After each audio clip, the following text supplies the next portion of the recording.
Perlawanan Pattimura. Perang Pattimura pada tahun 1817 merupakan gerakan rakyat Maluku yang dipimpin Kapitan Pattimura untuk melawan kesewenang-wenangan Belanda. Perlawanan masyarakat Maluku dimulai dengan menghancurkan kapal Belanda yang ada di pelabuhan. Akhir dari perang tersebut, yaitu pada 16 November 1817, Kapitan Pattimura dijatuhi hukuman mati di tiang gantungan, tepatnya di Benteng New Victoria. Latar belakang perlawanan rakyat Maluku yaitu pemerintahan kolonial melakukan kembali penyerahan wajib dan kerja wajib. Pemerintahan kolonial menurunkan tarif hasil bumi yang wajib diserahkan. Pemerintah kolonial memberlakukan uang kertas sedangkan rakyat Maluku telah terbiasa dengan uang logam.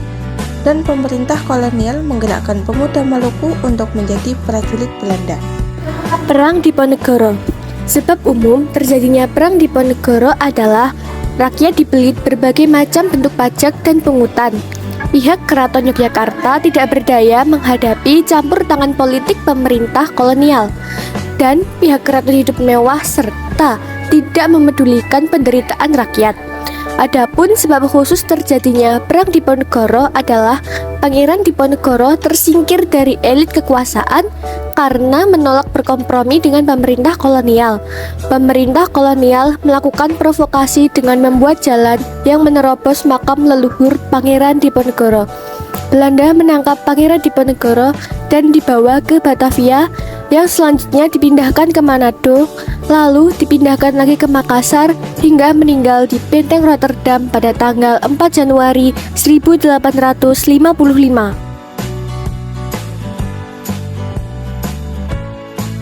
Selanjutnya Perang Padri. Perang Padri terjadi pada tahun 1821 sampai 1837 di Minangkabau, Sumatera Barat. Pada tanggal 10 Februari 1821, James Dupuy mengadakan perjanjian persahabatan dengan Tuanku Surwaso dan 14 penghulu Minangkabau. Pada tanggal 18 Februari 1821, Belanda berhasil menduduki Semarang. Tindakan Belanda tersebut ditentang keras oleh kaum Padri sehingga meletuslah Perang Padri pada tahun 1821. Perang Padri dibagi menjadi 3 fase. Fase pertama pada tahun 1821 sampai dengan 1825. Fase kedua 1825 sampai 1830.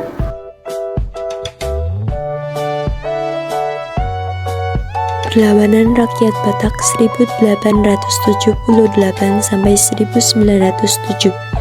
Pusat kerajaan Batak ada di Bakara dengan raja terakhir Sisingga Mangaraja 12. Alasan terjadi perlawanan terhadap Belanda: yang pertama, Sisingga Mangaraja ke-12 tidak bersedia wilayahnya semakin diperkecil. Yang kedua, Belanda ingin mewujudkan Pax Nederlandica. Perlawanan tersebut terjadi pada tahun 1878 di Tapanuli Utara selama kurang lebih 7 tahun. Akhir dari perang tersebut adalah pasukan Marsose berhasil menangkap keluarga Sisingga Mangaraja ke-12. Sisingga Mangaraja ke-12 dan pengikutnya melarikan diri ke hutan Simsim.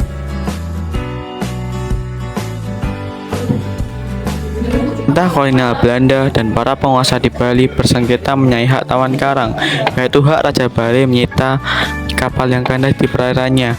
Pemerintah kolonial memprotes klaim Raja Buleleng namun tidak dihiraukan sehingga menyebabkan terjadinya Perang Jagaraga. Pada pertempuran kedua yang dipimpin oleh Mayor Jenderal A.V. Mitchell, Belanda berhasil merebut benteng pertahanan kerajaan Buleleng di Jagaraga. Pada tahun 1894 terjadi Puputan Kusamba dan Kusamba jatuh ke tangan Belanda. Pada tahun 1906, Puputan Badung yang diawali dengan terdamparnya sebuah kapal di pantai Sanur setelah Belanda dapat menundukkan Badung. Kemudian pada tahun 1986, Belanda menaklukkan kerajaan Tabanan di balik pertempuran Balikana Wongaya. Pada tahun 1908, kerajaan Klungkung juga mengadakan perlawanan terhadap Belanda. Namun setelah menguasai kerajaan Klungkung, pemerintah kolonial Belanda berhasil menguasai Pulau Bali.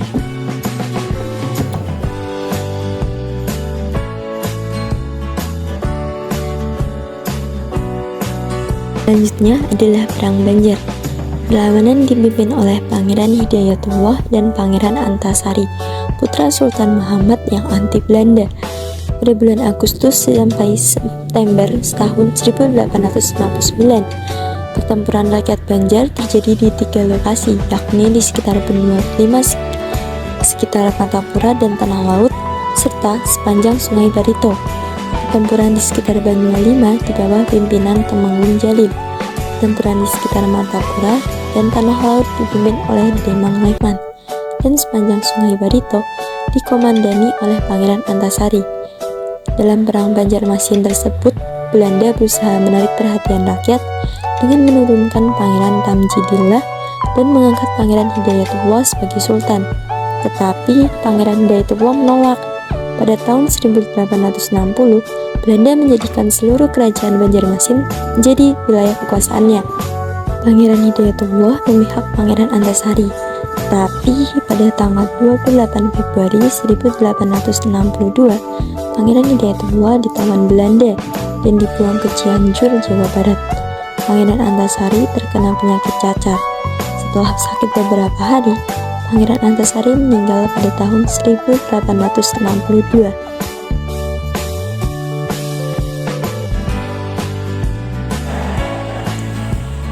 Yang berikutnya adalah Perang Aceh. Sebab terjadinya Perang Aceh antara lain sebagai berikut. Yang pertama, Belanda ingin mematahkan pelaksanaan Pax Nederland di Aceh. Yang kedua, Aceh merupakan tempat yang strategis setelah dibukanya terusan Suez. Yang ketiga, semakin berkembangnya imperialisme modern. Yang keempat, politik ekspansi Belanda akibat Traktat Sumatera pada tahun 1871 yang berisi Inggris mengizinkan Belanda menguasai seluruh pulau Sumatera termasuk Aceh. Sebab khususnya terjadinya Perang Aceh adalah adanya tuntutan Belanda agar Aceh tidak berhubungan dengan pedagang lain selain Belanda. Pada perang tahun 1873, Belanda berhasil dikalahkan. Bahkan Jenderal Kohler terbunuh, kemudian Belanda mengirimkan pasukan lagi di bawah pimpinan Jenderal Van Swieten untuk menyerang Aceh dan berhasil menduduki kota raja. Dr. Snock Humbranje berhasil menyelesaikan perintahnya yang diberi judul De Aceh sehingga diketahui kelemahan rakyat Aceh dan mengusulkan kepada Belanda agar mengadakan serangan umum di Aceh yang dikenal dengan serangan Sapurata. Kedudukan Aceh semakin terdesak sejak tahun 1898. Tuku Umar gugur dalam pertempuran di Mulabo Sultanat. Panas Diwawan, Panglima Polim menyerah, dan Cut Nyak Dien tertangkap.